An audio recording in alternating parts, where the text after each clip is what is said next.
အဲ့ဒီစိတ်ဓာတ်သတိပဋ္ဌာန်တစ်ချိန်တစ်ခါရောက်သွားတဲ့ပုဂ္ဂိုလ်ဘယ်တော့မှအပေမကြောက်တရားတထိုင်နေရမလုံးကြတော့လုံးရင်ဒီမှာတထိုင်နေဒီမှာအယုတ်ကြည်ကြည်ခါလူသိရင်သိမသိကိလေသာသိရောရဲ့ဆိုပြီးတော့တခါတဲ့အယုတ်ကြည်ကြည်အေးခါတထိုင်နေထိုင်ဒုက္ခဝေဒနာကကုန်ဆုံးသွားပြီဓာတ်ကြီးလေးပါဤရုပ်ဝေဒနာတွေကြောအောင်တိုက်ကြော်သွားပြီဆိုစိတ်ကလေးတည်ငြိမ်အေးမြပြီးချလာနေလေအဲ့ဒီလိုစိတ်ဓာတ်သတိပဋ္ဌာန်ရောက်ပြီဆိုလက်ခမောင်းခတ်တော့ငါသိရင်ဟဲ့ဒကမတွေဒကာကြီးတွေကလည်းဟဲငါသိရင်သပိတ်မသွတ်နဲ့ရှိတဲ့ပစ္စည်းလေးတွေနင်းလို့စားတော့ငါသိတတ်ပြီငါဒီမဲ့ဒုက္ခဝေဒနာကုန်ဆုံးသွားတော့စိတ်ကလေးတည်ငြိမ်ပြီးငါဒုက္ခကနေပြီးငါဒုက္ခရောက်သွားပြီငါသိတတ်ပြီဟေးလို့အဲ့ဒီလိုဒကာကြီးတွေသိလို့ရှိရင်မရှိတဲ့ပစ္စည်းလေးတွေစားသပိတ်မသွတ်နဲ့ငါတော့သုခတိဘုံငါသွားတော့မယ်ဒကမာကြီးတွေကကြော်သွားလို့ဓာတ်ကြီးလေးပါကြော်သွားပြီဆိုလို့ရှိရင်လည်းပဲဟေးငါအတွက်တော့မပူနဲ့သားတွေသမီးတွေနဲ့မင်းနောက်အိမ်အောင်ပြုတ်ကျင်လည်းပြုတ်ခဲ့အောင်နော်ငါကိုသပိတ်မသွတ်နဲ့ရှိတဲ့ပစ္စည်းလေးသားတွေသမီးတွေနဲ့စားရက်ပြီးတော့ငါသွားလို့ရှိရင်နတ်ပြည်6တက်ငါဒုက္ခဝေဒနာငါခံစားအောင်မယ်အဲ့ဒီလိုပြောနိုင်တယ်ဒုက္ခဝေဒနာမှမဆုံးသေးလို့ရှိရင်ဓာတ်ကြီးလေးပါဤသဘောတရားကိုဆုံးအောင်မှမသိသေးလို့ရှိရင်မရသေးဘူးအဲ့ဒါကြောင့်မလို့အခုတထိုင်နေနဲ့လေဓာတ်ကြီးလေးပါဤသဘောတရားပထဝီယုတ်အာဘောယုတ်တေဇောယုတ်ဝါယောယုတ်ဓာတ်ကြီးလေးပါဟိုအဆုံးတိုက်ထားလို့စိတ်ဓာတ်သတိပဋ္ဌာန်တစ်ချိန်တစ်ခါရောက်ဖူးတဲ့ပုဂ္ဂိုလ်ဘယ်တော့မှအပေမကြဘူးဝိပဿနာသိမြတ်တယ်တကယ်ခုနသုတ်တန်ဆရာတော်ပြောတယ်မဟုတ်လား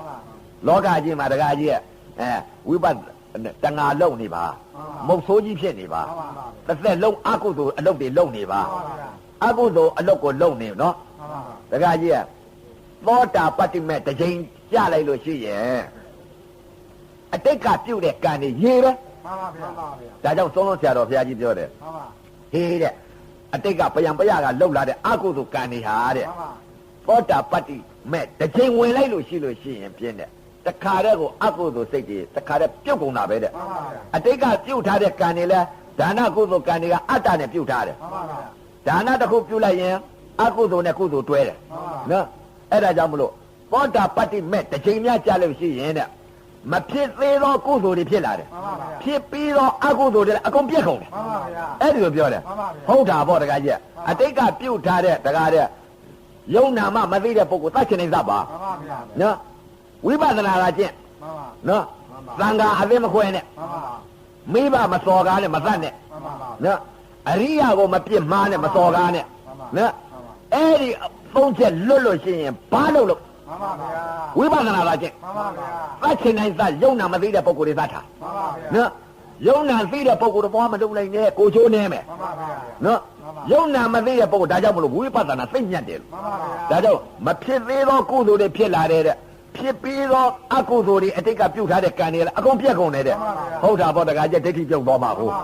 ဒိဋ္ဌိပြုတ်သွားတော့အတိတ်ကပြုတ်ထားတဲ့ကံတွေငါမှမရှိတော့ပဲငါမရှိတော့ဘူးယုံနာပဲရှိတယ်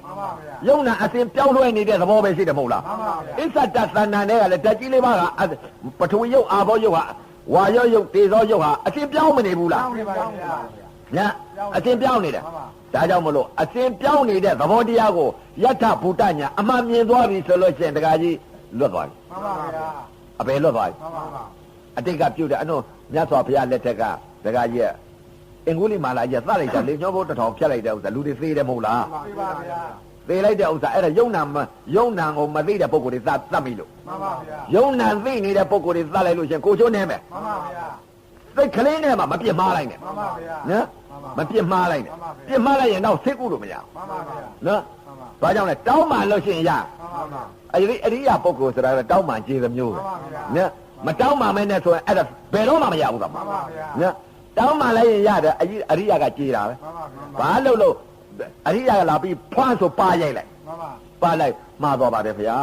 ဆိုကြည်ပါတယ်အရိယာကဘယ်တော့မှတောင်းမှရင်ခြေတယ်မတောင်းမှမဲနဲ့တော့မရဘူးနော်အဲ့ဒီတော့ဝိပဿနာတရားအနမြတ်တဲ့တရားဘာကြောင့်မြတ်တယ်လဲတဲ့တဏှာတစ်သက်လုံးလုံးမုတ်ဆိုးတစ်သက်လုံးလုံးဝိပဿနာသာကျင့်လွတ်တာပဲဘာကြောင့်ကံပြတ်တဲ့တရားကို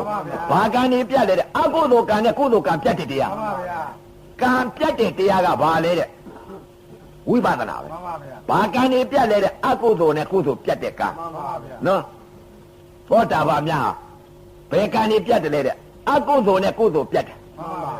အကုသိုလ်နဲ့ကုသိုလ်လောကီကုသိုလ်နဲ့အကုသိုလ်နဲ့ပြတ်တဲ့တရားသောတာပန်ဖြစ်လို့ရှိရင်လောကီကုသိုလ်နဲ့ အကုသိုလ်ပြတ်သွားပြီဘာကုသိုလ်ဖြစ်နေလဲတဲ့မဲ့ကုသိုလ်မဲ့ကုသိုလ်အဲ့ဒီစိတ်တွေလည်းသိမှာအကုသိုလ်နဲ့လောကီကုသိုလ်နဲ့ပြတ်တယ်ပယ်လိုက်တာပဲသောတာပန်ကအကုသိုလ်နဲ့လောကီကုသိုလ်အောက်မှာပယ်လိုက်တယ်လူချမ်းသာဖြစ်မှာမဖြစ်တော့ဘူးပယ်လိုက်ပြီလူဖြစ်တာလို့ကုသိုလ်ကံမဟုတ်လားအပယ်လေးပါးကြတာကအကုသိုလ်ကံမဟုတ်လားအဲ့ဒီအပယ်လေးပါးကြတဲ့အကုသိုလ်ကံရဲ့လူဖြစ်မဲ့ကုသိုလ်ကံရဲ့အဲ့ဒီကုသိုလ်ကံလောကီကုသိုလ်ကံကိုပယ်ပလိုက်လောကီကုသိုလ်ကံနဲ့အကုသိုလ်ကံပယ်လိုက်တယ်မဲ့ကုသိုလ်ကံဖြစ်သွားတယ်မဲ့ကုသိုလ်ကံကနတ်ဤစိစဉ်ခံစားအောင်နော်လူမဖြစ်တော့အဲ့ဒါကြောင့်မလို့အနတ်မြတ်ပါတယ်လို့ဒကာမအကြီးတွေဒကာကြီးအခုလာရောက်တဲ့ဒကာမတွေဒီမဲ့လုံးကြပါလို့အသိပေးပါတယ်